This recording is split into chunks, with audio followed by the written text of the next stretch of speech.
Énergie du circuit RL parallèle. Le circuit électrique suivant comprend un générateur de force électromotrice E égale 12 volts, une bobine d'inductance L égale 1 Henry et de résistance interne R égale 8 ohms, et deux conducteurs ohmiques de résistance R' égale 10 ohms et R égale 20 ohms. On ferme l'interrupteur K à l'instant T égale à 0. 1. Établir l'équation différentielle vérifiée par l'intensité IL du courant dans la bobine. 2. Déterminer l'intensité IL du courant dans la bobine après un temps très long. 3. Quelle est la quantité de chaleur Q générée dans la résistance de charge R après l'ouverture de l'interrupteur K. 1. L'équation différentielle.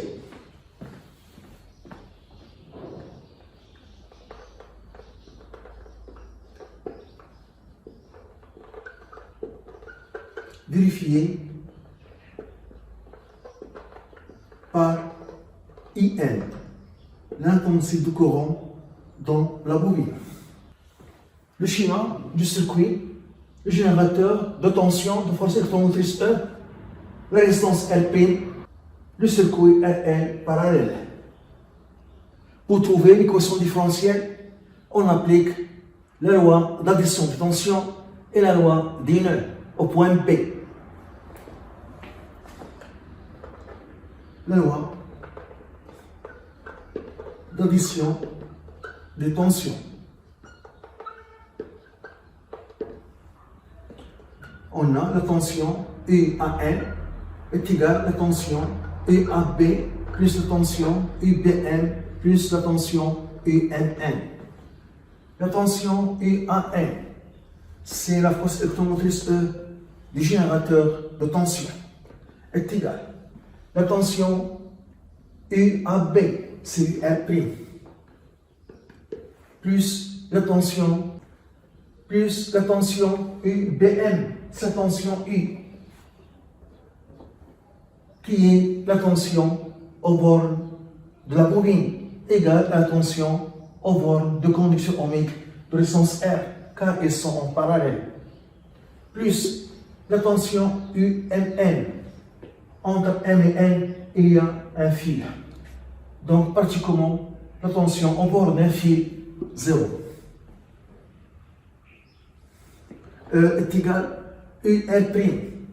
En convention récepteur, c'est R' fois E'. En convention récepteur, la flèche qui représente la tension et la flèche qui représente le sens positif du courant ont des sens opposés. Plus la tension U, qui est la tension au bord de la bobine, qui est égale à DIL sur DT plus R IL. C'est la même tension au bord du conducteur ohmique de résistance R, car ils sont en parallèle. On cherche I', en appliquant la loi des nœuds.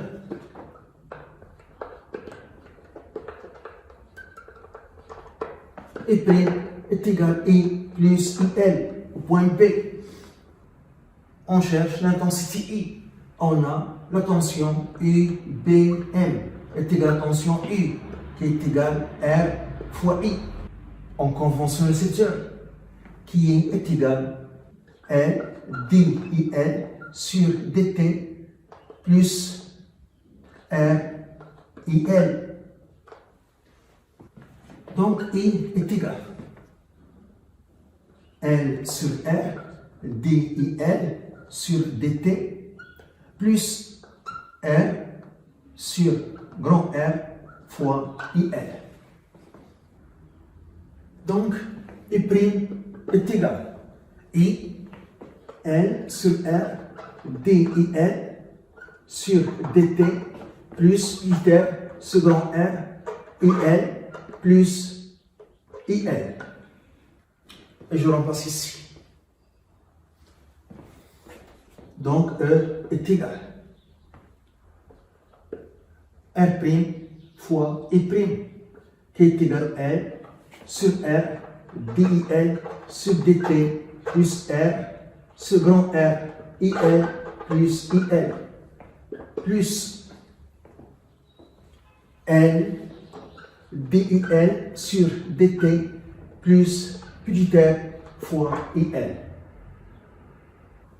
E égale, je vais factoriser par L DIL sur DT.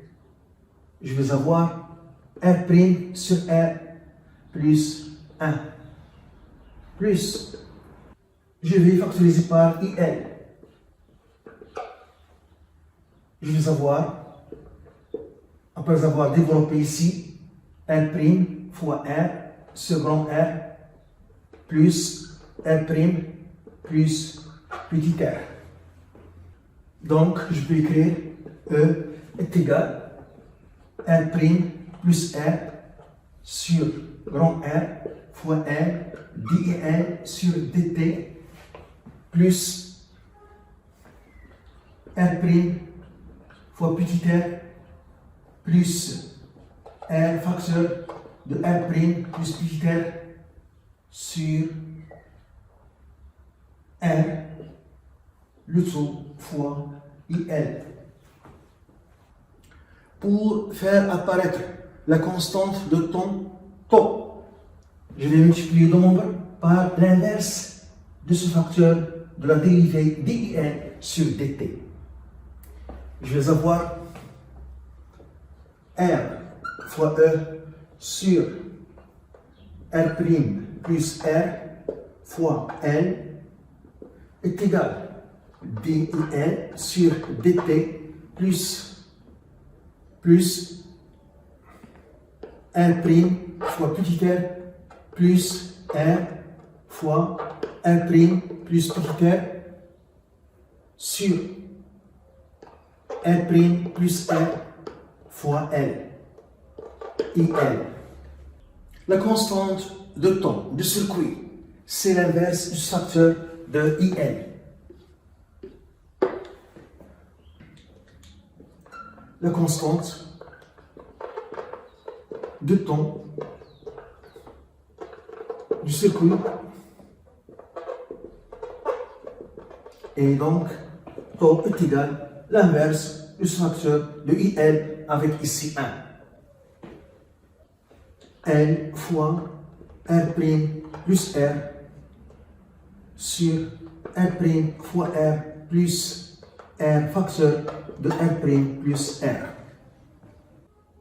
Donc la constante de temps, c'est l'inverse du facteur de IL avec ici 1.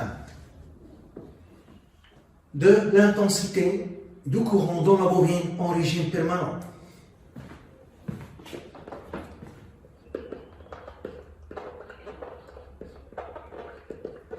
L'intensité du courant dans la bobine après un temps très long, c'est-à-dire en régime permanent. En régime permanent. En régime permanent, on a IL est égal, grand IL est égal constance. Donc, ce qui donne DIL sur DT, cette dérivée est égale à 0. Donc, la dérivée est égale à 0 et on calcule IL, qui est l'intensité du courant dans la bobine en régime permanent. On a donc en régime permanent IL est égal, grand IL est égal à une constance. Donc, la dérivée d'IL sur DT est égale à 0. Et je remplace ici la dérivée par 0 et l'intensité IL par grand IL qui est constance. Donc, je vais avoir R fois E sur R' plus R fois L est égal R' fois R plus R facteur de R' plus petit r sur R' plus R fois L, le taux fois IL. Donc on trouve l'intensité du courant dans la bobine en régime permanent, IL est égal R fois E sur cette somme R' fois R plus R facteur de R' plus petit r. Application numérique, IL est égal en régime permanent R c'est 20 ohms, E 12 volts sur R' 10 ohms, petit r 8 ohms plus R 20 ohms, R' 10 ohms plus 8. On trouve IL est égal à 0,55 ampères. 3. La quantité de chaleur dissipée dans R après l'ouverture de l'interrupteur K. La quantité de chaleur dissipée dans R après l'ouverture de l'interrupteur K. Lorsque l'interrupteur K est fermé, le courant passe dans la bobine et en régime permanent, la bobine stocke de l'énergie sous forme d'énergie magnétique. Et lorsqu'on ouvre l'interrupteur K, la bobine libère cette énergie qui sera reçue par le conducteur ohmique de résistance R qui va la transformer en chaleur. Donc, la quantité de chaleur reçue par le conducteur ohmique, c'est l'énergie magnétique de la bobine stockée pendant le régime permanent. Donc Q est égal à 1,5 L fois IL au carré. Q est égal à 1,5 L 1 Henry IL 0,55 au carré. On trouve Q égal 0,15 joules.